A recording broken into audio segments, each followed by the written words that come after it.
வணக்கம். இன்னைக்கு நாம வள்ளலாரோட பரசிவ வணக்கம் பகுதியிலிருந்து சில பாடல்களை ஆழமா பார்க்க போறோம். குறிப்பா 6ஆம் திருமுறையிலிருந்து ஒரு 4 பாடல்கள். இது ஒண்ணுக்கொன்னு எப்படி இணையுது, இதுக்குள்ள என்ன ஆழமான அர்த்தங்கள் இருக்குன்னு நாம தேடப் போறோம். ஆமா. இது ஒரு பயணம்னு சொல்றது ரொம்ப சரியா இருக்கும். பயணம். ஆமா. ஏன்னா இந்த பாடல்கள் ஒரு நிலையிலிருந்து இன்னொரு நிலைக்கு நம்மள அழகா கூட்டிட்டு போகுது. ஒரு அசைக்க முடியாத நம்பிக்கையில ஆரம்பிச்சு எல்லையில்லாத ஒரு ஆனந்த நிலைக்கான ஏக்கத்தை பார்த்து கடைசியில எல்லாத்தையும் இணைக்கிற அந்த அன்புல முடியுது. அருமை. கேட்கவே நல்லா இருக்கு. அப்போ முதலடியோட ஆரம்பிக்கலாமா? ஆரம்பிக்கலாம். இதில் இருக்கிற நம்பிக்கையையும் அந்த ஒரு அதிகார துணியையும் கொஞ்சம் கேளுங்க. எல்லாம் செயல் கூடும் என் ஆணை அம்பலத்தே எல்லாம் வல்லாந்தனையே ஏத்து. படிக்கும்போதே ஒரு மாதிரி ஒரு சக்தி வருதில்ல? அது ஒரு உத்தரவாதம் மாதிரி. உத்தரவாதம். ஆனா அதுக்கு ஒரு நிபந்தனை இருக்கு. அம்பலத்தே எல்லாம் வல்லாந்தனையே. அதாவது சிதம்பரத்துல இருக்கிற அந்த எல்லாம் வல்ல சக்தியை நீங்க முழுசா புகழ்ந்தா நீங்க நினைக்கிறதெல்லாம் நடக்கும்னு சொல்றாரு. இதுல எனக்கு ரொம்ப யோசிக்க வச்ச ஒரு விஷயம் அந்த எண்ணாணைங்கிற வார்த்தை தான். ஆமா ஆமா. கடவுளே நீ செஞ்சா நடக்கும்னு சொல்லாம நான் ஆணையிடுறேன் நடக்கும்னு சொல்ற அளவுக்கு ஒரு தைரியம். அது எப்படி வருது? இது கொஞ்சம் அகங்காரமா தெரியலையா? நல்ல கேள்வி. மேலோட்டமா பார்த்தா அப்படி தோணலாம். ஆனா இங்கதான் ஒரு ஆழமான ஒரு உளவியல் இருக்கு. இது அகங்காரம் இல்ல. இது எப்படி சொல்றது, முழுமையான சரணாகதியோட உச்சகட்டம். முழுமையான சரணாகதி. ஆமா. ஒரு பக்தன் தன்னோட தனிப்பட்ட விருப்பு வெறுப்பு, தன்னோட அந்த நான்கிற உணர்வு எல்லாத்தையும் முழுசா அந்த இறை சக்தி கிட்ட ஒப்படைக்கும்போது சரி. ஆமா அந்த சக்தியோட ஒரு கருவியா மாறிடுறான். ஓ, அப்ப அவன் பேசுறது அவனோட குரல் இல்ல, அது அந்த சக்தியோட குரல். அதனாலதான் என்னானேன்னு சொல்ற அந்த துணிச்சல் வருது. வாவ். அப்போ இது நான் சொல்றேன் நடக்குதுங்கிற அர்த்தத்துல இல்ல, அந்த இறைவனே என் மூலமா சொல்றான் அதனால நடக்குதுங்கிற அர்த்தத்துல வருது. சரியா சொன்னீங்க. இது பக்தியோட மொத்த பார்வையுமே மாத்துது. பக்திங்கிறது வெறும் கெஞ்சுறது இல்ல, அந்த சக்தியோட ஒன்றிணைந்து ஒரு மாதிரி அதிகாரம் செலுத்துற மாதிரி இருக்கு. மிகச்சரியா சொன்னீங்க. அது ஒரு ஒரு ரசவாதம் மாதிரி. வேண்டுதல ஒரு கட்டளையா மாத்துற ஒரு ரசவாதம். சரி. இப்படி ஒரு அசைக்க முடியாத நம்பிக்கையும் ஒரு தெய்வீக அதிகாரமும் கிடைச்சதுக்கு அப்புறம் ஒருத்தரோட மனநிலை எப்படி இருக்கும்? அடுத்த கட்டம் என்ன? ஆமா. சுவாரஸ்யமா வள்ளலார் அடுத்து நம்மள ஒரு ஆழமான இயக்கத்துக்கு கூட்டிட்டு போறார்.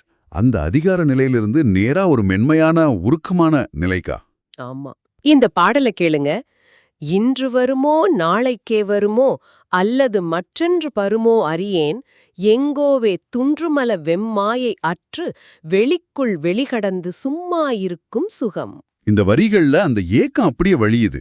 எப்போ வரும்னு எனக்கு தெரியலையே என் தலைவான்னு கேட்கிறார். ஆனா என்ன வரணும்னு கேட்கிறார். சும்மா இருக்கும் சுகம். இந்த சும்மா இருக்கும் சுகங்கிறத புரிஞ்சுக்கிறதான் கொஞ்சம் கஷ்டமா இருக்கு. நம்மள மாதிரி எப்பவும் பரபரப்பா ஓடிட்டு இருக்கிறவங்களுக்கு சும்மா இருக்கிறது ஒரு போரான விஷயம் இல்லையா? அது எப்படி ஒரு பெரிய சுகமா இருக்க முடியும்? இதுதான் ஆன்மீகத்தோட மிக முக்கியமான ஒரு புள்ளி. ஓகே. நாம சுகம்னாலே எதையாவது அடையிறது அனுபவிக்கிறதுன்னு நினைச்சிட்டு இருக்கோம். ஒரு நல்ல சாப்பாடு, ஒரு நல்ல படம், ஒரு வெற்றி. ஆமா. இது எல்லாமே வெளியில இருந்து நமக்கு கிடைக்கிற சந்தோஷம். ஆனா வள்ளலார் சொல்ற சுகம் அப்படிப்பட்டதில்ல. அது எதையும் சேர்க்கறதுனால வர்றதில்ல. நம்ம கிட்ட இருக்கிற பாரத்தை எல்லாம் இறக்கி வைக்கிறதுனால வர்றது. என்ன பாரம் அது? அதுதான் துன்றுமல வெம்மாயை. அடர்த்தியான மாயை. ஆமா. நம்மள சுத்தி இருக்கிற கவலைகள், ஆசைகள், கோபங்கள்னு மனசுல இருக்கிற மொத்த குப்பையும் ஒரு பெரிய பாரம். அந்த பாரம் இறங்குனதும் கிடைக்கிற ஒரு லேசான நிலைதான் அந்த சும்மா இருக்கும் சுகம். இது சோம்பேறித்தனம் இல்ல. புரியுது. இது மனசோட அலைச்சல் நின்னு போன ஒரு ஆழமான அமைதி. ஒரு புயல் ஓஞ்சதுக்கு அப்புறம் கடல் எப்படி இருக்குமோ அந்த மாதிரி. அப்போ வெளிக்குள் வெளிகடந்தோம்னா என்ன அர்த்தம்? அது ஒரு கவித்துவமான உச்சம். வெளினா நம்ம பாக்குற இந்த ஆகாயம், இந்த பிரபஞ்சம். சரி. அதுக்குள்ள இன்னொரு வெளி, அதுக்கும் அப்புறம் போறதுன்னா அர்த்தம். அதாவது நம்ம கண்ணுக்கு தெரியற இந்த உலகத்தோட எல்லைகளையும் தாண்டி நம்ம மனசோட எல்லைகளையும் தாண்டி ஒரு நிலைக்கு போறது. ஓ, இது வார்த்தைகளால விளக்க முடியாத ஒரு அனுபவம். ஆமா. அதனாலதான் அது அப்படி ஒரு கவித்துவமா சொல்றார். இப்ப புரியுது. அப்போ இந்த 2வது பாடலோட முக்கிய செய்தி உண்மையான ஆன்மீக ஆனந்தங்கிறது எதையாவது வாங்கறதுல இல்ல, தேவையில்லாத சுமைகளை கீழே போடுறதுல தான் இருக்கு. மிகச்சரியா சொன்னீங்க. இலக்குங்கிறது எதையோ அடையறதில்ல, எல்லாத்தையும் துறந்து சும்மா இருக்கிறது தான். கரெக்ட். அந்த அமைதியான ஆனந்தமான நிலைய அடைஞ்சதுக்கு அப்புறம் அந்த இறைசக்தி எப்படிப்பட்டதுன்னு ஒரு தேடல் வருது இல்லையா? ஆமா, அதுக்கு பதில் தான் அடுத்த பாடல். இந்த 3வது பாடல் தான் ரொம்ப சுவாரஸ்யமானது. இதுல இறைவன் எப்படிப்பட்டவன்னு ஒரு விளக்க உரையே கொடுக்கிறார். ஆனா நேரடியா சொல்லாம. ஆமா, நேரடியா சொல்லாம அட்டகாசமான உருவகங்கள் மூலமா சொல்றார். பாடலோட ஆரம்பமே திருவிளங்க சிவயோக சித்தியெல்லாம் விளங்க, சிவஞான நிலை விளங்க, சிவானுபவம் விளங்கன்னு போது. இதுல விளங்கங்கிற வார்த்தை திரும்ப திரும்ப வருது. விளங்குதல்னா பிரகாசிக்கிறது, ஒளி தருவது.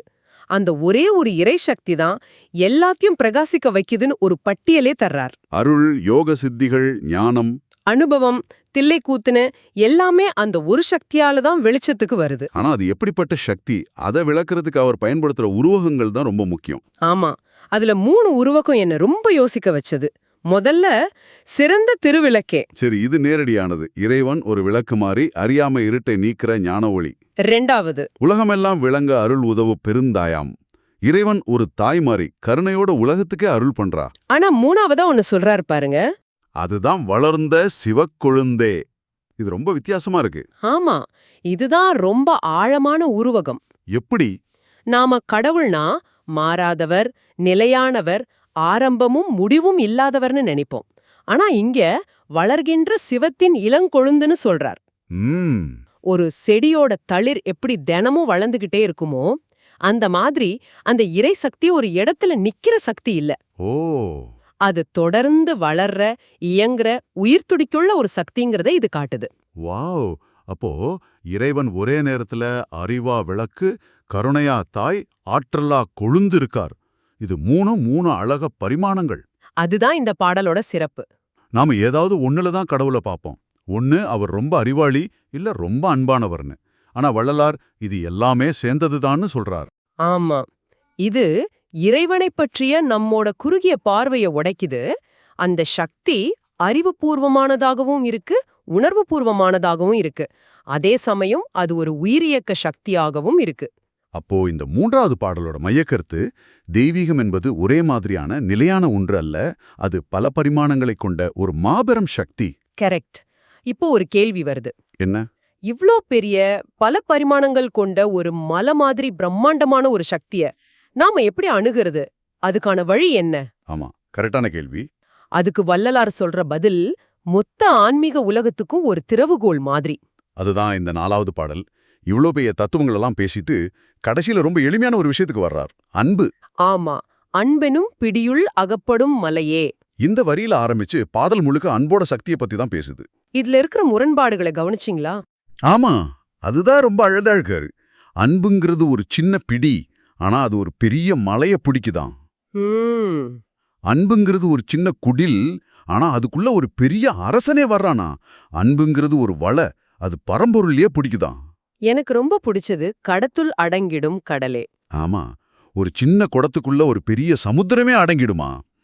இது எப்படி சாத்தியம்? தர்க்க ரீதியா இது முட்டாள்தனமா இருக்கே. இங்க தர்க்கத்துக்கு வேலையே இல்ல. இது உணர்வோட மொழி. ஓ, தர்க்கத்தாலேயும் அறிவாலேயும் புரிஞ்சுக்கவே முடியாத ஒரு மலை மாதிரி பிரம்மாண்டமா இருக்கிற அந்த இறைவனை அன்புங்கிற ஒரு சின்ன விஷயம் சுலபமா பிடிச்சு உள்ள அடக்கிடும்னு சொல்றாரு. ஒரு சிக்கலான கணக்க ஒரு சின்ன தர்க்க பொறி மொத்தமா தீர்த்து வைக்கிற மாதிரி. சரியா சொன்னீங்க. வள்ளலாரை பொறுத்த வரைக்கும் அந்த இறைவனை திறக்கிற ஒரே சாவி அன்புதான். அதாவது பெரிய யாகங்களோ கடுமையான தவங்களோ ஆழமான தத்துவ ஞானமோ தேவையில்லை. உண்மையான கலப்படமில்லாத அன்பு ஒண்ணு போதும், அந்த பிரம்மாண்டமான சக்தியை நம்ம கைக்குள்ள கொண்டு வந்துடலான்னு சொல்றாரு. இது ஒரு புரட்சிகரமான கருத்து இல்லையா? இதுதான் வள்ளலாரோட வழியோட சாராம்சம். பல வழிகள் இருந்தாலும் எல்லா வழிகளோட மையப்புள்ளியும் அன்புதான் அவர் நிறுவுறாரு. கடைசியா ஒரு வரி சொல்வார், அன்புரு வாம்பர சிவமேன்னு. அன்புரு வாம்பர சிவமே. அதாவது அந்த பரம்பொருளோட வடிவமே அன்புதான். அன்புங்கிறது இறைவனை அடையிற ஒரு வழி மட்டும் இல்ல. அதுவேதான் இறைவனா? ஆமா, அதுவேதான் இறைவன். அட, அப்போ நாம எதை அடைய நினைக்கிறோமோ அது நம்ம கிட்டயே அன்பு வடிவுல ஏற்கனவே இருக்கு. நாம அதை உணர்ந்தா போதும். சரியா தொகுத்தீங்க. இந்த 4 பாடல்களும் ஒரு முழுமையான சுழற்சியை நமக்கு காட்டுது. ஆமா, ஒரு அசைக்க முடியாத நம்பிக்கையோட ஆரம்பிச்சு அந்த சக்தியோட இணையணுங்கிற இயக்கத்துக்கு போய் அந்த சக்தியோட பிரம்மாண்டமான பல பரிமாணங்கள் கொண்ட உருவத்தை புரிஞ்சுகிட்டு கடைசியா இவ்ளோ பெரிய விஷயத்தையும் அணுகிறதுக்கான எளிய திறவுகோல் அன்புதான்னு கண்டுபிடிக்கிறோம். இது ஒரு முழுமையான ஆன்மீக வழிகாட்டி மாதிரி இருக்கு. நிறைவா உங்களுக்கு ஒரு சிந்தனையை விட்டுட்டு போறேன். சொல்லுங்க. இந்த பாடல்கள் அன்பை ஒரு மென்மையான உணர்ச்சியா மட்டும் காட்டல, அது ஒரு பிரபஞ்ச விதியா, ஒரு சக்தியா காட்டுது. மழை மாதிரி பெரிய ஒன்ன ஒரு சின்ன பிடிக்குள்ள கொண்டு வர்ற சக்தி. ஆமா, அதே போல ஒரு கடலையே ஒரு குடத்துக்குள்ள அடக்குற சக்தி. சரி. இது நம்ம கிட்ட ஒரு கேள்வியை எழுப்புது. உங்க வாழ்க்கையில மலை மாதிரி பெருசா புரிஞ்சுக்கவே முடியாததா தோன்ற விஷயங்கள் இருக்கலாம். இருக்கலாம்.